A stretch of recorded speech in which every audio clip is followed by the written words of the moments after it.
রমজান মাসে কোন আমল বেশি বেশি করা উচিত? রমজান মাস ইবাদতের বসন্তকাল। এ মাসে নেক আমলের সওয়াব বহু গুণ বাড়িয়ে দেওয়া হয়, তাই কিছু বিশেষ আমল বেশি বেশি করা উচিত। ১. কুরআন তিলাওয়াত। ২. বেশি বেশি নফল নামাজ। ফরজ নামাজের পাশাপাশি তাহাজ্জুদ, ইশরাক, চাশতো ইত্যাদি নফল নামাজ পড়া, বিশেষ করে তারাবি নামাজ আদায় করা সুন্নত। ৩. দোয়া ও ইস্তেগফার।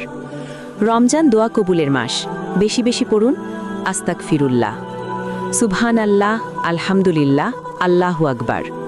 দরুদ শরীফ। ৪. দান সাদাকা। মুহাম্মদ সাল্লাল্লাহু আলাইহি ওয়াসাল্লাম রমজানে সবচেয়ে বেশি দান করতেন। গরিব মিসকিনকে সাহায্য করা, ইফতার করানো, এসব আমলের সওয়াব অনেক বেশি। ৫. লাইলাতুল কদর অনুসন্ধান।